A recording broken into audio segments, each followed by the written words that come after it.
Hello दोस्तों, part number 3 में आपका स्वागत है। पार्ट नंबर 2 तक मैंने आपको काफ़ी पहले करवा दिया था, मुझे जहाँ तक याद है, ठीक है ना।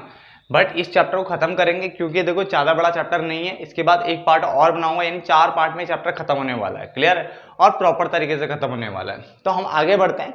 हमने पार्ट नंबर 2 जो पढ़ा था वहाँ पे capitalist, socialist economy, mixed economy, इनके बारे में बात की थी हमने, अगर याद हो आपको तो। ठीक है ना। पार्ट नंबर 3 स्टार्ट करते हैं। सबसे पहला पॉइंट आपका है कि स्टैब्लिशमेंट ऑफ प्लानिंग कमीशन, यानी प्लानिंग कमीशन कब स्टैब्लिश हुआ था। तो 1950 में स्टैब्लिश हुआ था, ये आपको याद रखना है।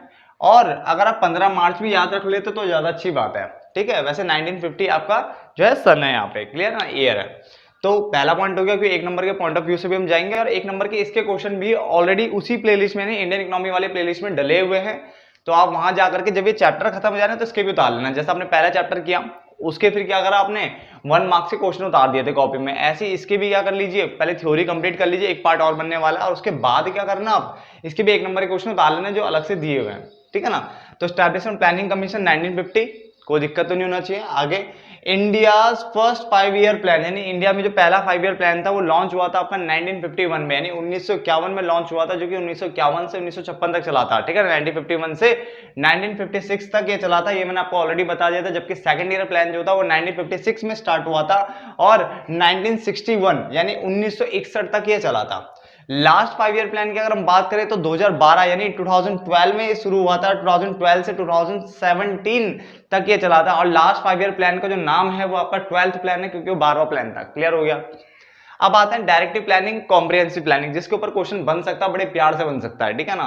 तो ये कौन से इकोनॉमी के अंदर फॉल होते हैं, कौन सी वाली ऑर्गेनाइजेशन के अंदर ये फॉल होते हैं, तो आपको पता होना चाहिए। तो देखो क्या लिखा है, डायरेक्टिव प्लानिंग, इसने बोला it refers to a system, ये उस सिस्टम की बात कर रहा है in which planning is introduced just to direct, क्योंकि नाम ही डायरेक्शन लिखा हुआ है, डायरेक्टिव टाइप का है। तो उसने बोला ये एक ऐसा सिस्टम है जिसमें प्लानिंग को इंट्रोड्यूस किया गया है just to direct the forces of, just to direct the forces of क्या, डिमांड एंड सप्लाई, यानी डिमांड एंड सप्लाई के प्रेशर पे छोड़ दिया गया इकोनॉमी को। बात को समझो। It refers to a system in which planning को इंट्रोड्यूस किया just to direct the forces of market, यानी मार्केट फोर्सेज क्या थे, डिमांड एंड सप्लाई, मैंने आपको सेकंड पार्ट में बताया था। सो दैट देखिए सिस्टम जो है ना वो does not go wayward, wayward होता है मनमाने ढंग से, यानी मनमाने ढंग से ना जा सके, इसलिए उसके ऊपर कंट्रोल रखने की कोशिश की जा रही है, उसको डायरेक्शन देने की कोशिश की जा रही है। ठीक है ना। From the state of equilibrium, equilibrium होता है जहां पे डिमांड और सप्लाई आपका दोनों बराबर होते हैं। ठीक है, क्या बोला मैंने, जहां पे आपका डिमांड और सप्लाई का दोनों बराबर होते हैं उसे इक्विलिब्रियम पॉइंट कहते हैं। ये हमने 11th के पॉइंट ऑफ व्यू से पढ़ा था। बट अगर हम एग्रीगेट डिमांड एग्रीगेट सप्लाई के पॉइंट ऑफ व्यू से पढ़े तो बात की बात करेंगे जब हमारे पास वो चैप्टर आएगा। क्लियर। तो जहां पे डिमांड सप्लाई आपका बराबर होता है, उसने बोला वहां पे क्या आपका इक्विलिब्रियम पॉइंट होता है, तो वहां से भटक ना जाए, यानी अपने मनमाने ढंग से इधर भाग ना जाए। तो इसलिए वहां पे क्या होता है, एक तरह से क्या है, ये डायरेक्ट कर रहा है डिमांड सप्लाई को। आगे चलते हैं। और कोई आपसे पूछेगा ये परस्यू कहां होती है, तो डिमांड सप्लाई आपको कहां देखने को मिलती है, मार्केट इकोनॉमी के अंदर, जिसको हम क्या कहते हैं, कैपिटलिस्ट इकोनॉमी भी कहते हैं। तो हमेशा याद रखना, डायरेक्टिव प्लानिंग हमेशा कैपिटलिस्ट इकोनॉमी के अंदर देखने को मिलेगा। क्लियर है, ये पॉइंट इंपॉर्टेंट याद रखने के लिए। जबकि कॉम्प्रिहेंसिव बात करें तो वहां पे गवर्नमेंट खुद से, गवर्नमेंट हर्सेल्फ पार्टिसिपेट करती है in the process of growth and development, यानी ग्रोथ और डेवलपमेंट की प्रोसेस में गवर्नमेंट खुद से क्या करती है, यहाँ पे अपना इन्वॉल्वमेंट लेके आती है, खुद से पार्टिसिपेट करती है वहां पे। जिसके कारण अगर ये परस्यू देखा है कौन सी इकोनॉमी में आपको देखने को मिलेगा, तो ये आपको देखने को मिलेगा सोशलिस्ट, क्योंकि गवर्नमेंट जो है सोशलिस्ट में देखने को मिलती है, और साथ में मिक्स्ड इकोनॉमी के अंदर भी गवर्नमेंट देखने को मिलती है। क्योंकि मिक्स्ड इकोनॉमी जिसमें सोशलिस्ट और कैपिटलिस्ट दोनों का थोड़ा थोड़ा पोर्शन होता है, तो इसलिए जो ये वाली कॉम्प्रिहेंसिव प्लानिंग है, प्लीज इसको याद रखना है, ये आपका socialist economy plus mixed economy दोनों में ही आपको देखने को मिलेगा। जबकि डायरेक्टिव प्लानिंग अगर देखिए बात करें तो कैपिटलिस्ट इकोनॉमी के अंदर ही देखने को मिलता है। क्लियर हो गया।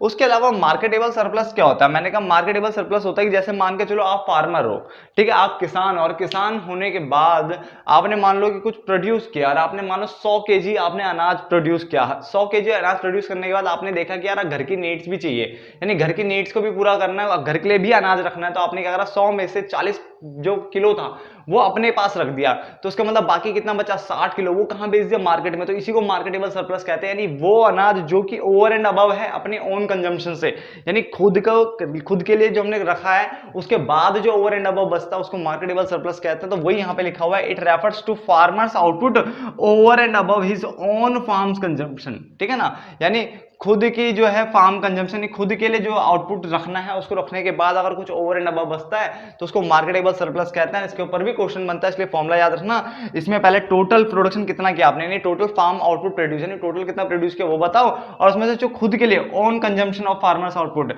यानी जो खुद का कंजम्पशन के लिए रखा हुआ है उसको माइनस कर दो। यानी उन्होंने क्या करा, total farm output produce by the farmer, यानी फार्मर्स ने जो भी टोटल प्रोड्यूस किया वो लिया, minus on consumption of farm output. ठीक है, यानी खुद के कंजम्पशन के लिए जो चीज रख दिया उसको माइनस कर देंगे, उसके बाद जो निकल के आएगा मार्केटेबल सरप्लस होगा। मेरे हिसाब से ना आपको बड़े प्यार से समझ में आ रहा है और बिल्कुल आसान लैंग्वेज में लिखाई गई है सारी चीजें। पसंद आ रहा है तो लाइक शेयर करना ना भूले साथ साथ में, ठीक है ना। और आगे बढ़ते हैं, और हमारे चैनल को सब्सक्राइब करना भी ना भूले दोस्तों, ठीक है। तो आगे बढ़ते हैं हम, तो आगे देखिए हमारा अगला पॉइंट है इकोनॉमिक ग्रोथ। क्या है economic growth? It implies a consistent rise, यानी इकोनॉमिक ग्रोथ मतलब लगातार बढ़ना, और बढ़ने की बात कर रहा है तो इसका मतलब कंसिस्टेंट राइज होना चाहिए, कंसिस्टेंट इंक्रीज होना चाहिए। किसमें? जीडीपी में, यानी ग्रॉस डोमेस्टिक प्रोडक्ट। अगर आपका जीडीपी यानी ग्रॉस डोमेस्टिक प्रोडक्ट अगर लगातार बढ़ता चला जा रहा है over a long period of time, तो उसका मतलब वो क्या है, आपके इकोनॉमिक ग्रोथ को बता रहा है। क्लियर है, यानी इकोनॉमी जो है वो आपकी ग्रो कर रही है।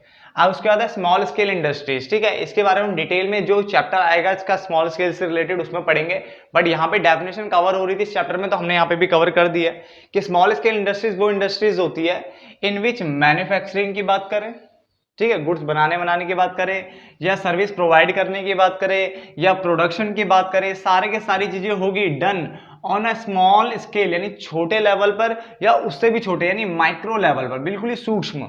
ठीक है ना, यानी बिल्कुल छोटे लेवल पे जो काम हो रहे हैं ना उसको स्मॉल स्केल इंडस्ट्री, को नाम से पता चल रहा है स्मॉल स्केल इंडस्ट्री, यानी एक ऐसी इंडस्ट्री जहाँ पे मैन्युफैक्चरिंग, प्रोवाइडिंग सर्विसेज, प्रोडक्शन जो भी होगा ना वो स्मॉल स्केल या माइक्रो स्केल पे होगा। क्लियर है। आगे These were accorded a high priority, यानी इनको क्या था आजकल ना ज्यादा सहूलियत दी गई है। सहूलियत क्यों दी गई थी इनको, उस टाइम से सहूलियत देते जा रहे हैं काफी टाइम पहले से। क्यों?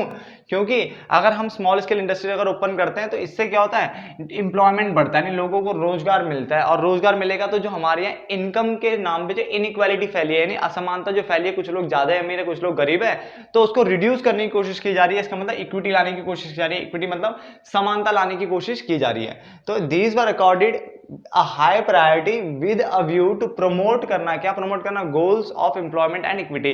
ये इसलिए लेके आए थे ताकि हम क्या कर सकें, जो एम्प्लॉयमेंट इक्विटी का जो हमारा गोल्स है उसको प्रमोट कर सके। क्लियर है। इसमें एग्जांपल में जैसा आप नैपकिन्स की इंडस्ट्रीज हो गई, ठीक है, नैपकिन्स बनाने वाले हो गए, टिश्यूज, टूथपिक, ठीक है ना, इवन को बहुत सुनो तो चॉकलेट्स भी इसी में रखी हुई है। तो इस टाइप की चीजें जो है ना ये स्मॉल स्केल इंडस्ट्रीज के क्या है, आइडियाज है, यही बनती हैं चीजें। ठीक है ना। आगे तो दो पॉइंट हमारे समझ में आ गए। इकोनॉमिक ग्रोथ यानी it implies a consistent rise, यानी लगातार बढ़ना। क्या बढ़ना? लगातार बढ़ना जीडीपी का over a long period of time, उसको कहता है इकोनॉमिक ग्रोथ। नंबर 2 हमने स्मॉल स्केल इंडस्ट्री पढ़ा जिसमें मैंने कहा आपको प्रोडक्शन करना हो, प्रोवाइड करना सर्विस या मैन्युफैक्चरिंग करनी हो, ये सारी स्मॉल या माइक्रो लेवल पे होगी। और ये इसलिए लेके आए थे ताकि प्रमोट कर सके क्या, किस चीज को, एम्प्लॉयमेंट और इक्विटी को प्रमोट कर सके। यहां तक तो कोई दिक्कत किसी को होनी नहीं चाहिए। उसके बाद मैंने एग्जांपल में नैपकिन, टूथपिक हो गया, टिश्यू पेपर हो गया, इस टाइप की जो चीजें थी वो यही बनती है। ठीक है, यही इन्हीं के आइडियाज है वो। आगे मिरेकल सीड्स, ठीक है ना, और यहाँ पे बेनिफिट भी होता है। देखो लोगों को एम्प्लॉयमेंट भी मिल जाता है और काम भी हो जाता है। अब जैसे मान के चलो आप कहीं पे मान लो पिज्जा विज्जा खाने जा रहे हो, तो पिज्जा तो वो बनाते हैं बट वहाँ पे जो टिश्यू पेपर एंड ऑल मिलते हैं आपको, या जो टूथपिक एंड ऑल वहाँ पे खाने के टाइम पे मिलती है, तो अगर वो मान लो वही कंपनी बनाएगी तो कितना दिक्कत होगा।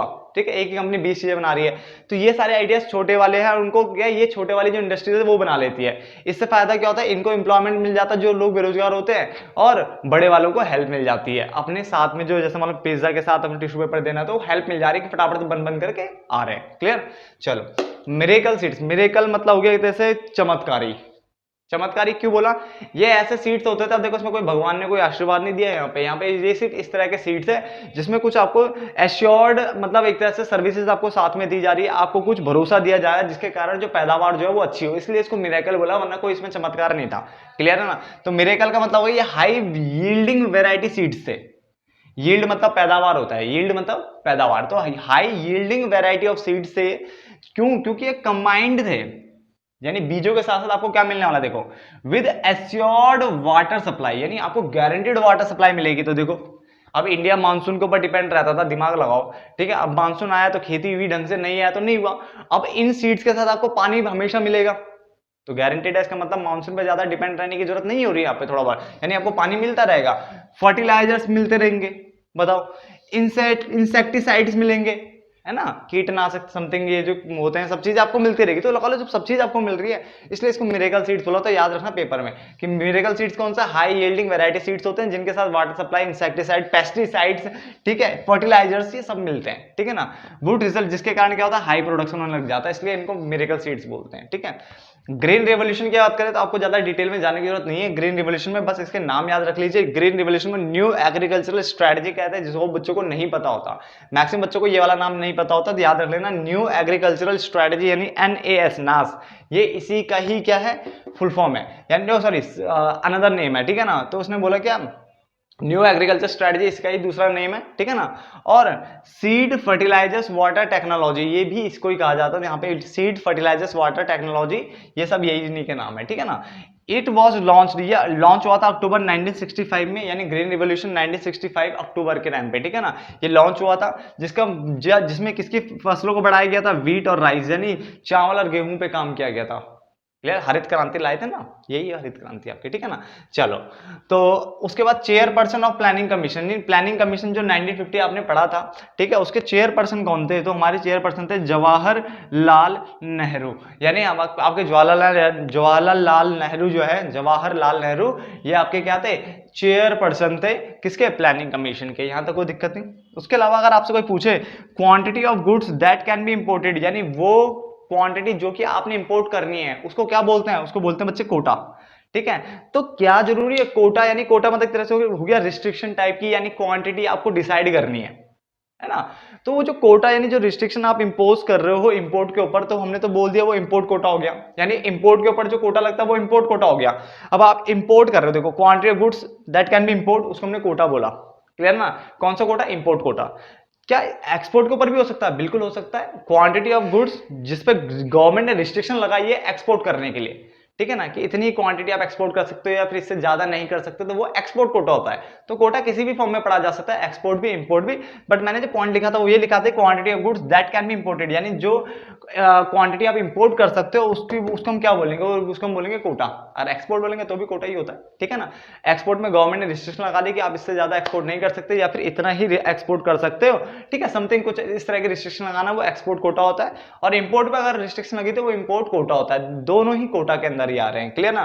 तो इस पार्ट को यहीं पे खत्म करते हैं, मेरे हिसाब से आपको समझ में आ जाना चाहिए, ठीक है। बाकी क्योंकि देखो काफी आसान लैंग्वेज में आपको समझाया जा रहा हूँ, ठीक है। इसके बाद एक पार्ट और बनाते हैं, इस चैप्टर को खत्म करते हैं, देन इसके बाद एक नया चैप्टर करते हैं। तब तक के लिए धन्यवाद दोस्तों। बट हाँ, एक और चीज जाने से पहले प्लीज, अगर आप चैनल से अगर ये चीजें कर रहे हो ना, तो प्लीज कमेंट बॉक्स में लिख लिया करो कि सर अभी मुझे, या फिर भाई मुझे क्या नाम है अगला चैप्टर चाहिए, या ये फिर कब आपका नेक्स्ट चैप्टर आ रहा है, क्योंकि इससे पता रहता है कि आप एक्टिव हो या नहीं हो, वरना मुझे नहीं पता चलता कि देखो। इसलिए मैं इंग्लिश की वीडियो मैंने रोक दी थी बीच में, वहां से कोई रेस्पॉन्स, हिंदी मीडियम वालों को रेस्पॉन्स आते हैं, वो बताते हैं कि भैया यहाँ पे ये दिक्कत है, आप प्लीज क्या नाम है थोड़ा आगे फटाफट से और पढ़ाइए, ये पढ़ाइए, वो वाला पढ़िए, आज समष्टि पढ़ाओ, आज ये पढ़ाओ, वो बोलते हैं। बट आपके यहाँ से कोई रेस्पॉन्स नहीं आता है, तो मैं प्लीज बार बार बोलूंगा, अगर रेस्पॉन्स दोगे तो ज्यादा जल्दी वीडियो बनाने में मदद होती है, कि ये पता लग जाता है ना कि बंदा एटलीस्ट एक भी होगा तो भी मैं वीडियो बनाऊंगा, ये बात मैं बोलता हूँ, ठीक है ना। तो चलो बने रहो फिर अगले पार्ट के लिए।